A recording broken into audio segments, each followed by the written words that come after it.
Hello everyone, my name is Kiva Brent and welcome back to Style Scientist. In today's episode, we're going to tackle design dilemmas I've had to face in my own home. My hope is that you will learn from my struggles and now know how to problem solve similar problems in your own space. Now, the first and most glaring design dilemma we've had in our home to date is poor lighting in the bedroom. We live partially underground, which means in our bedrooms we get basically no natural light. And what natural light we do get from one teeny tiny window is from a window that is partially underground. So that means that our bedroom is essentially a cave. My first attempt at tackling this design dilemma was to actually paint all of the walls white. White is a color that people use all the time to brighten up a space because white is actually a more reflective color, so it will reflect what light you do have, therefore helping the space appear somewhat brighter. The next thing I decided to do was use Philips Hue light bulbs in our bedroom. These light bulbs are really cool because they are smart light bulbs, which means that they can become any different color of the rainbow, so it gave me more flexibility in the types of light I could use to create the illusion that the space was brighter. Also, baseline, you can make these light bulbs a lot brighter than other light bulbs, which was definitely a plus. Now, brightening up this room didn't just come down to changing out the light bulbs. I also needed to add additional lighting.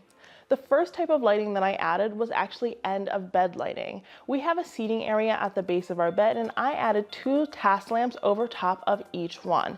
This provides us with an excellent amount of light and it's actually a spotlight when you're reading. So it doesn't feel like an out of place type of lamp, it actually fulfills an actual function. Another place that I added lighting was on top of the bed, on the wall behind the bed. I love wall art and I love wall art that is made out of lighting, so I decided to combine the two. What I did is I got an LED light rope and I actually twisted it into an artistic shape so that this shape will act as art on the wall but also provide additional lighting. I added 3 different light sources to the bedroom to help illuminate it better, and they all give off different types of light and they have different purposes and they all look very different, so I've created a lot more visual interest in the space while also tackling this design dilemma. The next design dilemma that I needed to tackle in my own home was segmenting the open concept. We have an open living room, dining room, and kitchen, meaning that all 3 of those rooms flow together. Now, the kitchen itself was already segmented because there's an island, but I needed to figure out how to make the living room and dining room feel like defined spaces without closing them off with too much furniture. The first way that I went about segmenting my open concept was to put down rugs. Putting down rugs pretty much shows you where to cluster your furniture. So I have a big rug that all of my living room furniture sits on top of, and then I also have a rug that all of my dining furniture sits on top of. When you have a rug that anchors a space, you know exactly how to congregate your furniture, and it just directs your eyesight and therefore segments the space. The next way that I segmented the open concept was to choose furniture that kind of closed off the space. This segmented the space a lot and really helped to define them.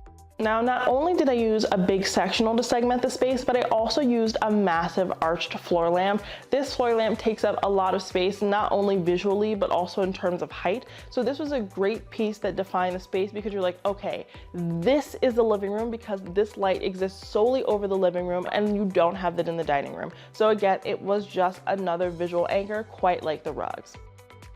The next design dilemma I had to tackle was filling up the big blank living room wall. Now, we have wonderfully high ceilings here, but we had a big blank wall that was almost 14 feet wide and 15 feet tall. That is a lot of wall, and tiny little paintings were not going to do it justice. The first thing that I did to fill up the space was use a massive floor mirror.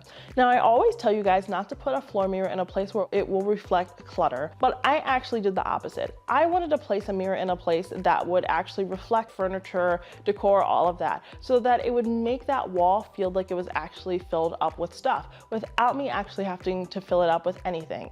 Now, putting down this floor mirror did a lot, but either side of the floor mirror still felt pretty empty.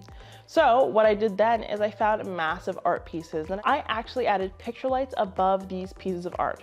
When these picture lights are turned on, they direct your eyes downward and does not call attention to the massive or slightly less massive amount of empty space above both the artwork and the mirror. So picture lights were kind of pivotal for me and filling up this big blank wall.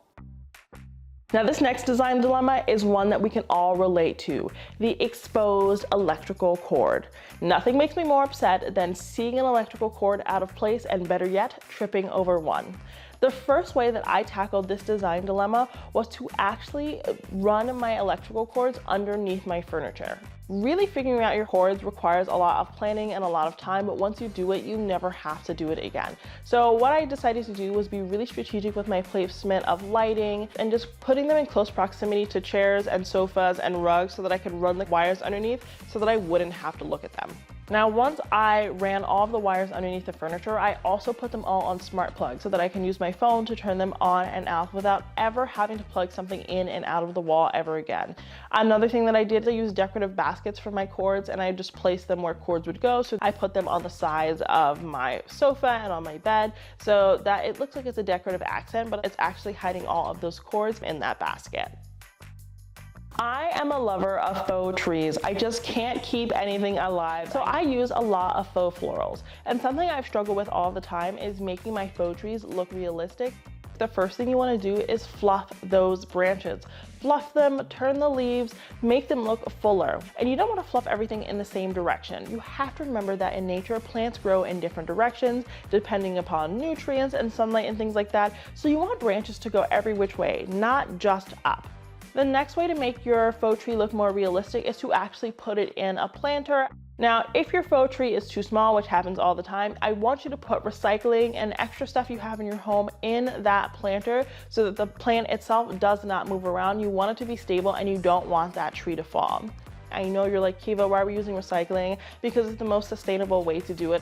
Then, if you want to make it look extra realistic, you're going to add moss on top of that recycling so that it's going to actually add some greenery to the base of your plant. This is what they do at absolutely every designer store, and it works because you're buying those faux trees. Now, one place that often gets neglected is the kitchen, and something I've struggled with in my kitchen is bringing my design style into the kitchen. The first way I remedied this was actually to switch out a normal utensil crock for a vase.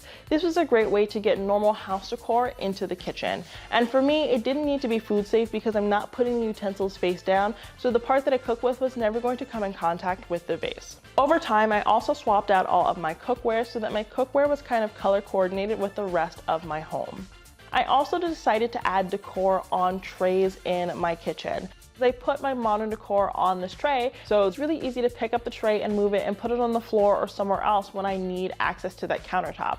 Something else I did for my kitchen just to bring it a little bit more into my design style is I actually use cord management protectors. This allows me to have that clean, sleek, chic look that I'm going for when it comes to my contemporary design style. The last design dilemma I want to chat about today is the small pantry. Something I did to really maximize space was use tiered shelves. Using tiered shelves allows me to actually see everything in the cabinets instead of things getting lost in the cabinetry. One time I bought 3 different things of onion powder. Nobody needs 3 onion powders. And the reason for that was that I couldn't see everything in my cabinets, but now I can because of these tiered shelves.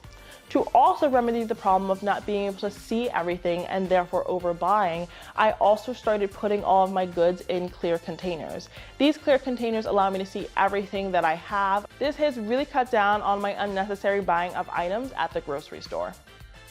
Those are the major design dilemmas I've had in my home, and my hope is that in this episode, I taught you how to fix a lot of problems in your own home. Is there a design dilemma that I did not touch on today that you want to know more about? Let us know down in the comments. If you like today's episode of Style Scientist, please do not forget to hit that subscribe button so that you can catch future episodes and you can keep up with all of the other amazing series here on HGTV Handmade. Thank you so much for watching, and I'll see you next time.